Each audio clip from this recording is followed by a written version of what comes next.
How's it going, folks? How you doing, kids? Dad's back. I've got Coercive Control for today's video, and I'm going to be going over a few things, okay, where I've already gone over multiple videos of narcissistic control, the tactics used, manipulation,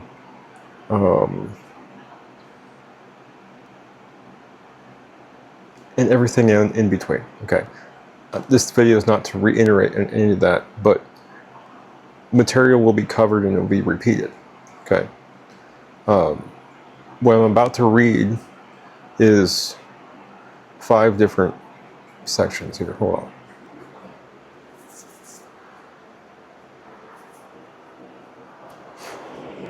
Okay, check on dogs. Okay. This first one I'm going to read is the Black Widow. Okay, for my boys, listen carefully. Okay, a Black Widow is a movie term. It was coined by movie Hollywood. Okay, but what a Black Widow is a woman that marries and then kills. Okay, a praying mantis. Yeah, so a Black Widow spider is a female. It's the biggest. The female or the male is smaller. Okay, and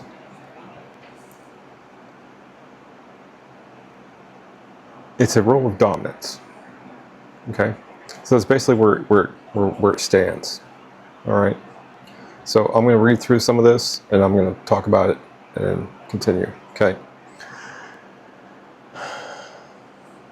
A woman who laces food with medication or drugs is historically and culturally associated with the Black Widow trope, particularly in contexts involving poisoning of spouses or lovers, while a kitchen witch refers to a practitioner of health-based magic who uses cooking for healing and malevolent spells.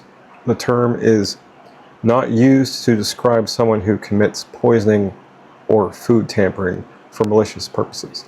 Okay. Now, there is a lot of stigma, negative stigma, on the word witch. Okay. A kitchen witch in this context is basically an herbalist, okay, who understands the plants, who is a scientist and understands the healing benefits of the plants, okay, and holistic healing. Look up that, okay. And for whatever reason in our culture, a lot of things are being flipped upside down backwards, okay. So the terminology, the definition of certain terms and words are skewed now significantly, okay. The word witch was originally used to describe an evil person, an evil woman that does evil shit, okay? While at the same time, that definition of a witch back in those days was associated with heresy and evilness, and they would often blame innocent women for being a witch, especially those that are familiar with plants and animals and shit like that. Okay. The Black Widow label is specifically applied to women who use poison, often through food or drink, to harm or kill partners, frequently motivated by financial gain or escape from abuse. This archetype relies on traditional association of women with cooking, allowing them to administer toxins like arsenic or rat poison without raising immediate suspicion. In contrast, kitchen witch or health witchery is a positive spiritual practice within neo-paganism. It involves infusing food with positive intentions, using herbs for healing, and treating the kitchen as a sacred space. The two concepts are distinct. One is a criminal or fictional archetype of female violence, while the other is a legitimate form of domestic magic focused on nutrition and care. Okay. I think I need to make another video on paganism and neo-paganism and shit like that. Paganism was demonized by the church in ancient times, okay? And all paganism is naturalism. That's what we call naturalism now, okay? People that want to go back to nature, who want to live off the land, using plants as healing benefit and nutrition. Okay. And for whatever reason, I don't know the truth of it, but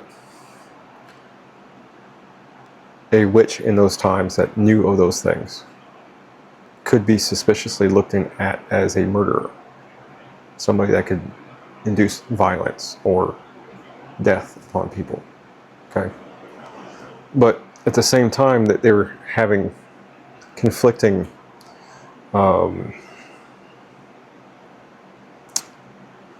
cultural standards. Okay. So if a man practiced science and was messing with the plants and herbs and shit like that and chemicals and all this other shit, he's not a warlock, he's not a witch, he's not nothing, he's just a scientist or a doctor. Okay. A physician, what they called him back then. Okay. But if a woman was doing this stuff, she's automatically a witch.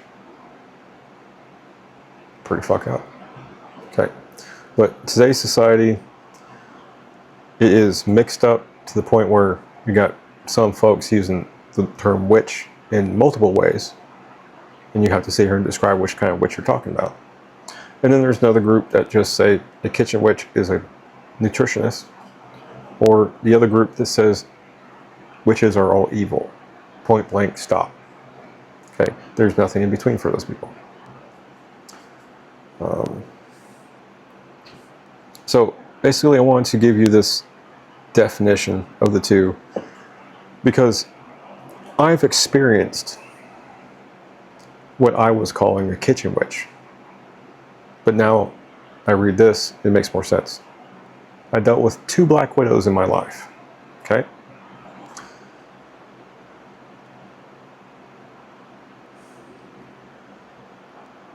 Yeah, I probably shouldn't say their names.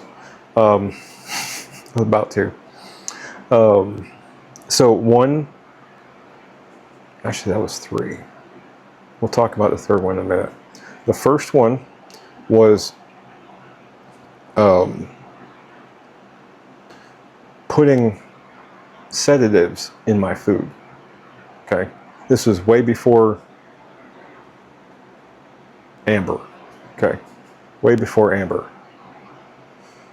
That's when I started cooking all my food for myself going forward, no matter who I was with. Okay, so I did all the cooking in the house.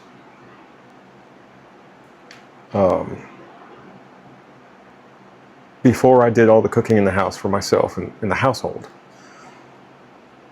I allowed the woman to cook and make me baked goods. Yeah. So I come home from work one day and the bitch brings me a plate of brownies and said, here, save them from the kids. Go put them in the bedroom so they don't eat them. But don't eat them all at once. That's all I made. Little did I know that was a Freudian slip.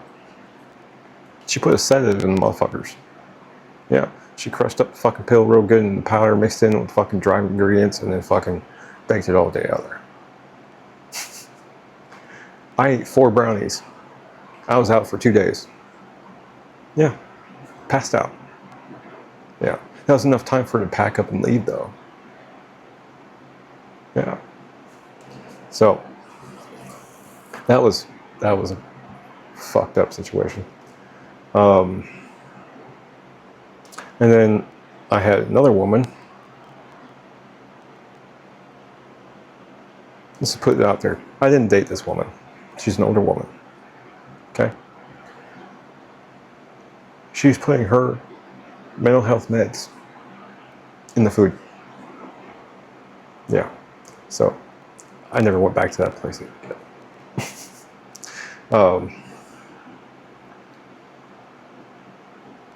And then the third, I was working on a ranch. Okay. Now this one didn't bother me so bad, but it still irked my nerves. Okay. She brought me cookies. And before Blue Chew came out, it was the little blue pill. Okay. When I didn't have the name of it on the pill, I used to just call it fucking Mexican Viagra. Okay. It was just a little blue pill with no label on it. Didn't say Viagra on it. And it's Mexican Viagra. Okay. So anyway, she had to have used that back in the day because Blue Chew didn't exist until like most recently. All right. So she gave me play cookies. I ate one. Just one. And it was like a everything fucking cowboy cookie. Okay? And it had nuts and chocolates and fucking all kinds of shits. Everything cowboy cookie. I didn't taste nothing. But within an hour, every time she walked up to me, I'd get a fucking raging hard on. Yeah. That's when I started calling them kitchen witches. Okay? That lady asked me to overwinter on the property. I did. It was fun, but to get me to stay, she used fucking Mexican Viagra. So every time she'd come back near me when we were in the kitchen, I just. So anyway, for my boys, let's calm it down.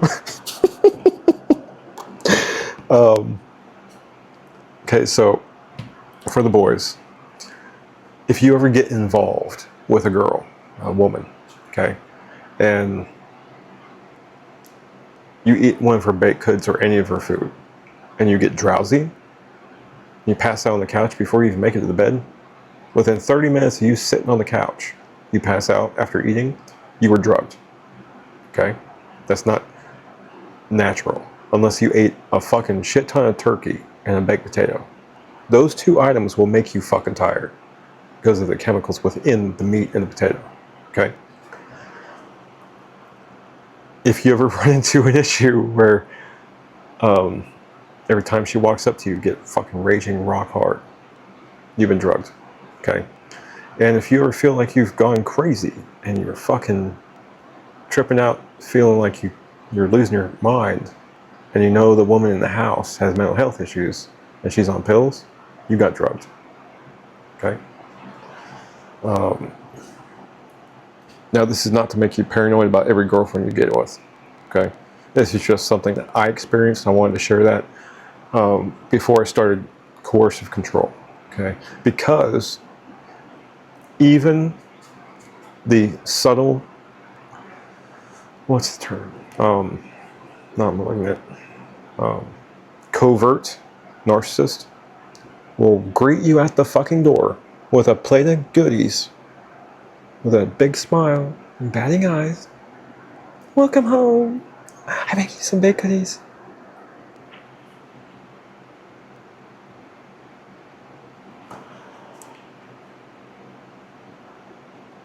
I would not be cautious until something weird happens. Okay? If you already know your girl has issues, don't eat anything she eats. I mean, don't eat anything she makes, cooks. Okay? If you're dating a girl that has mental health issues, you don't quite understand if she does or not, talk to me. Come talk to me like Noah did. Okay?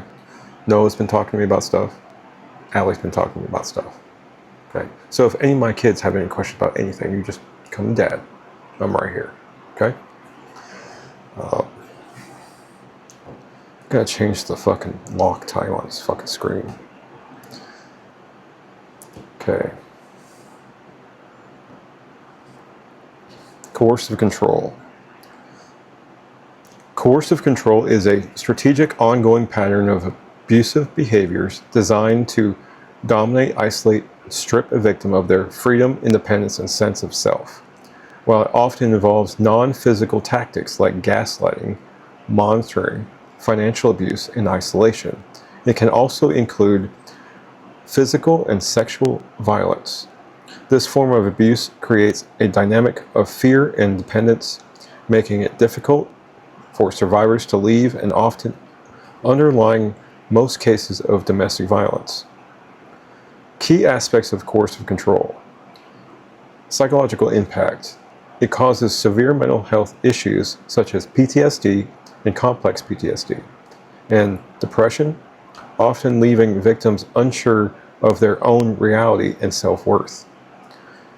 Tactics. Abusers use surveillance, humiliation, threats, and micromanagement of daily life. What to wear, when to sleep, blah, blah, blah, that was her example, to maintain power. Legal status. It is a criminal offense in several jurisdictions, including England and Wales since 2015, Scotland, Ireland, and parts of Australia. NSW, WA. I don't know what that means. I don't know. In the United States, no federal law outlaws it, though Hawaii and Connecticut have specific laws and other states are considering legislation. Prevalence.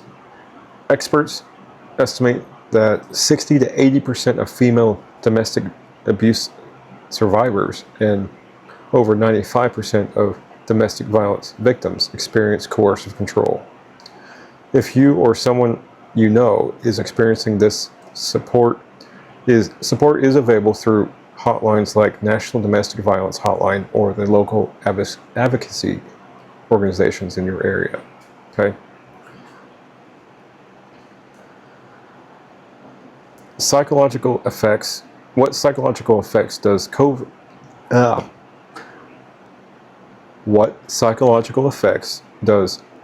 coercive control have long term?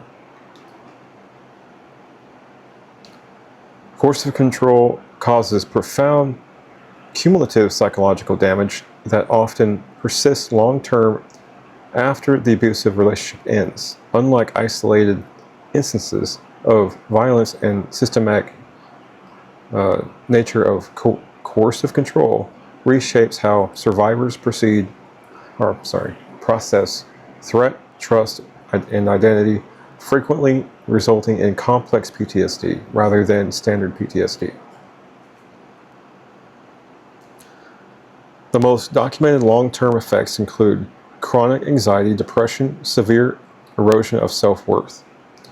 Survivors often internalize the abuser's negative narratives, leading to a distorted self-concept where they believe they were worthless or deserving of abuse. The psychological erosion is compounded by learned helplessness, we talked about in previous videos, and a state where victims feel unable to make decisions or escape their circumstances even when opportunities arise. Okay. Research indicates that the mental health impacts of coercive control are comparable to, and in some cases more severe than, those of physical violence. The consistent state of hypervigilance required to navigate the abuser's unpredictable rules trains the nervous system to remain on high alert, resulting in generalized anxiety disorder and sleep disturbances that can last for years. Okay.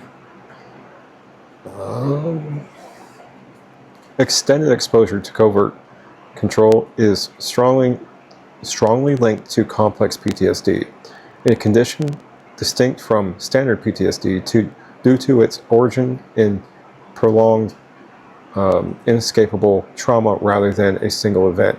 Symptoms include emotional dysregulation, difficulty managing emotions leading to intense anger, sadness, or numbness, intrusive memories and flashbacks, recurrent distressing recollections of the abuse. Often, I'm not reading that out loud. Sorry. Some things I'm not going to say on the camera. Hypervigilance. A pervasive sense of damage. A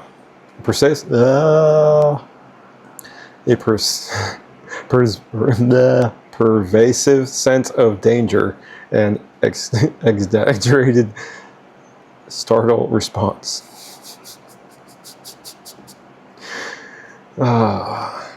Stumbling over your words. Don't be afraid of it. Just laugh at it. Just get through it. Disassociation. Feeling detached from oneself or reality as a coping mechanism. Survivors often describe the experience as akin to being held hostage, where the ongoing threat creates a psychological environment of terror. This chronic stress can also manifest physically, contributing to conditions like chronic pain, fatigue, and digestive issues.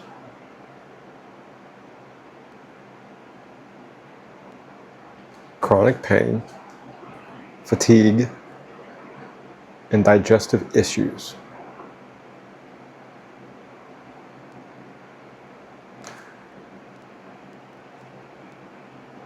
I'll be contacting a couple of you kids tomorrow morning.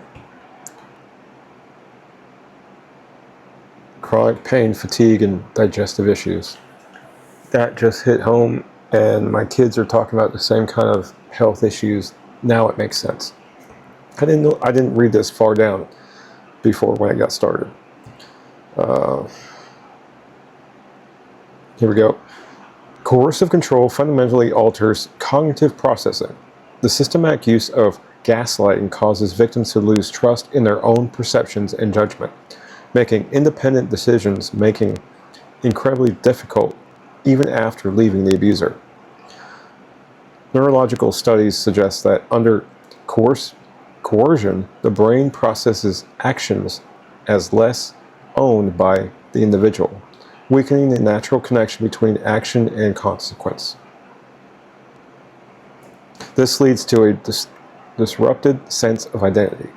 Survivors may struggle with identity confusion, uncertainty about who they are outside the abuser's definition, loss of autonomy, a diminished capability to act on one's own behalf, cognitive habits, difficulty with clear, independent reasoning because the cognitive patterns formed under pressure do not immediately disappear.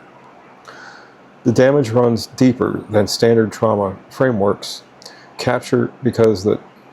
Did you stop fucking turning off? The damage runs deeper than standard trauma frameworks capture because the abuse targets the victim's liberty and freedom, effectively stripping away their sense of self. Okay? So let's breeze through this one. Impact in relationships and social functioning. I'm not going to do this descriptions. I'm just going to tell you the term. Trust issues, boundary difficulties, social withdrawal, risk of re-victimization, long-term consequences, mental health disorders, physical health risks, disrupted attachment.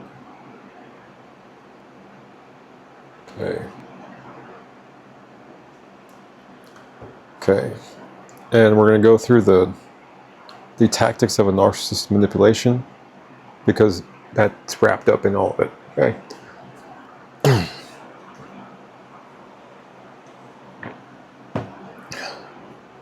Okay. So gaslighting,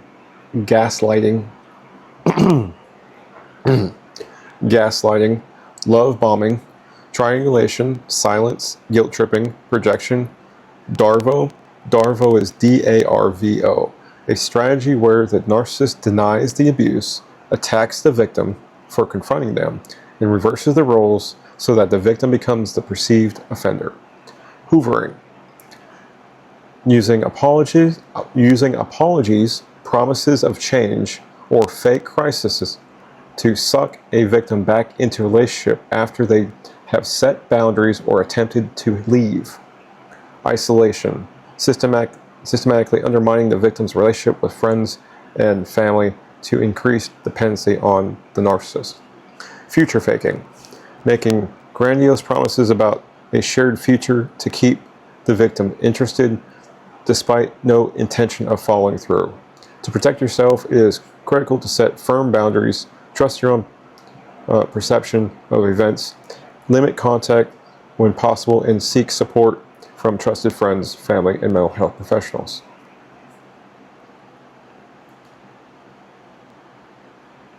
Yeah, I think that's it. Okay. So, basically what we're getting at here today is everything that I've gone through over all the videos. And to kind of redefine some things here, it is important to pay attention at all times, no matter what you're doing in life, okay? If you trust your lady, fine, good. If she's a good woman, fine. But if she starts acting like this and making weird statements and trying to future fake like what happened to me, okay? So Amanda future faked me, and what's the other one? Future faking.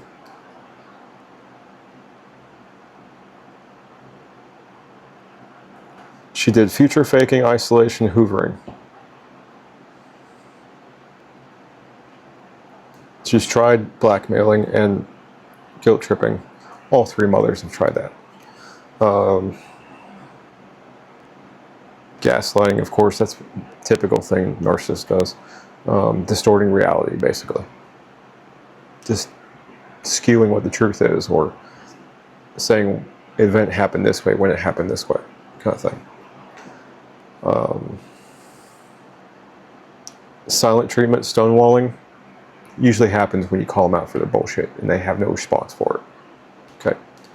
Now, I am going to say something else here. My sister is doing a lot of these things to me. Okay. She's 2 years younger than me. She's the one who was manipulated, brainwashed, and raped. And brainwashed further, and still going to him to this day. Okay. She's doing the hoovering and isolation. Okay. She's also done some other kind of projection things, and basically refusing to answer a fucking question. Okay. And that's kind of manipulating the conversation by refusing to answer the fucking question, by gloating about her own personal life when I didn't even ask about it. Kids, remember that picture I put with that kid? I'm still trying to contact him. Everybody's giving me the runaround. I asked her straight up, is that Ace's baby? She flat out denied it. Said, Ace was never pregnant by you. And one of the bigger things is she's refusing to tell me her real fucking name. That's a red flag. And the AK advertising is kind of a red flag too, because Acelia Coons, spelled with a K. AK advertising. That's probably her.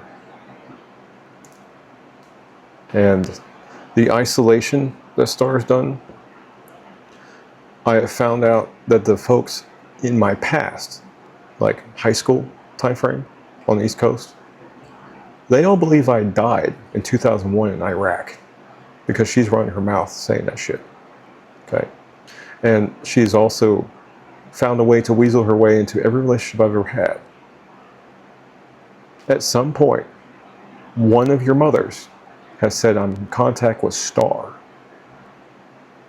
And I have never introduced Out of all three of you bitches, I have not introduced you to any of them.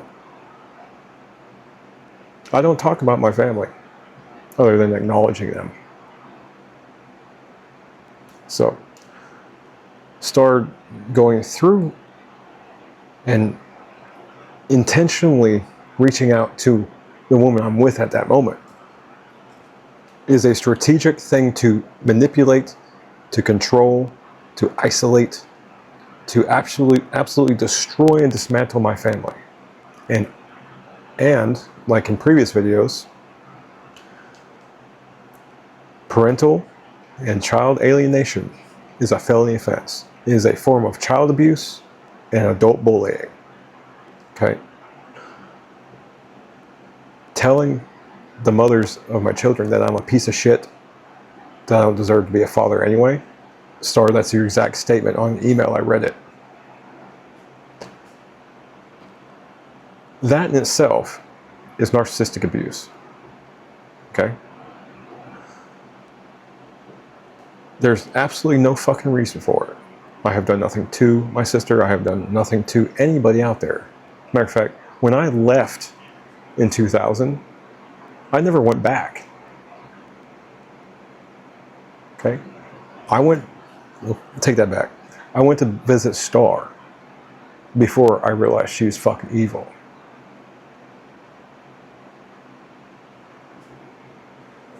I ain't never going to visit her ever again. Okay?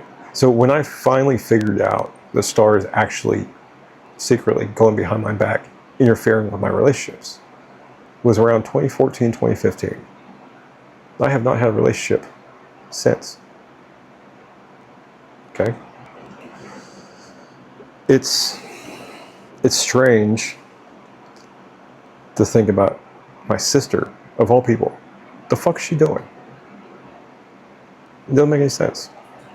So the way it comes about is that at the end of my relationship, and we're arguing and shit, it always comes up. Star told me this, Star said this. I'm like, excuse me? I never introduced you to my sister. And it comes out that she reached out to them every fucking time. Okay? This is the same woman that was brainwashed and still going to daddy's dick still to this day. It's sick. That man, James Samuel McDonald, is not her dad or mine. He didn't adopt either of us. He only has Jennifer. Okay?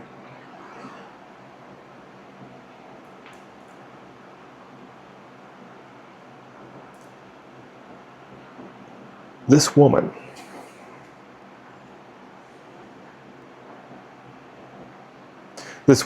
that I call Star, she's not my sister. My sister, Star Lynn Phillips, died at age 13. The moment she consented. The moment she allowed him to do that.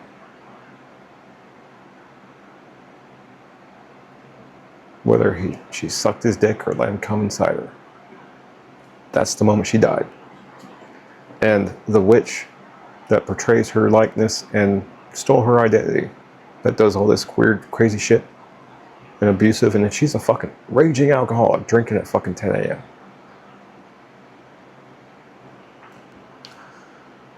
Yeah. So taking her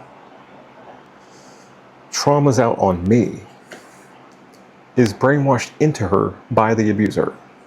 Okay? That is also Stockholm Syndrome, taking the side of the abuser. Yes, Star, you're suffering from Stockholm Syndrome. Yes.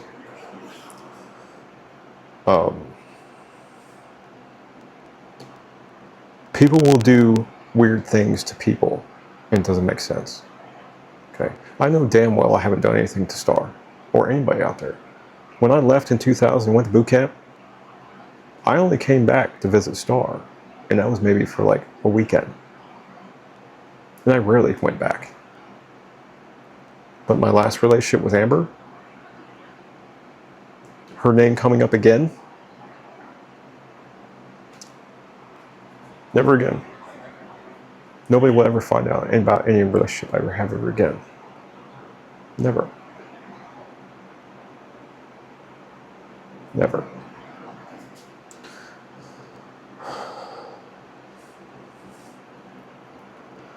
Let's see here. I think it's about it, man. Like, I've covered it all. I went on a fucking tangent about my sister. But that is one of the best examples I can give you. Okay. It's not hard to look this stuff up for yourself to really get into learning what this stuff is. And I'd rather you learn it from me or from fucking reading yourself than going out there and fucking experiencing it the hard way like I did. Okay. Noah and I have been talking a lot. And we're on the same page. He understands. I hope all my kids eventually, as you grow up, you start understanding the things I talk about. And I want you to get in the habit of using that pattern recognition to continuously recognize these habits that are happening with the people that you interact with, whether it be in town, or you go out of town, you go do something. Okay. When you start seeing the repetitive behaviors and actions and words being used, your mind starts creating that pattern recognition of that type of distinct behavior. And then you will thoroughly see what the narcissist is. Okay? So, anyway, we're going to end this. We're at 36 minutes now, 37. So, my voice is starting to hurt too. I hope this helps. My last attempt at making this, I was talking directly to Gabe Dwayne Paul. So I squashed that video. But I am going to go ahead and unblock all of his fake accounts because I want him to see this. Because I guarantee you, Gabe, you're being manipulated and coercively controlled. You are. When you're ready,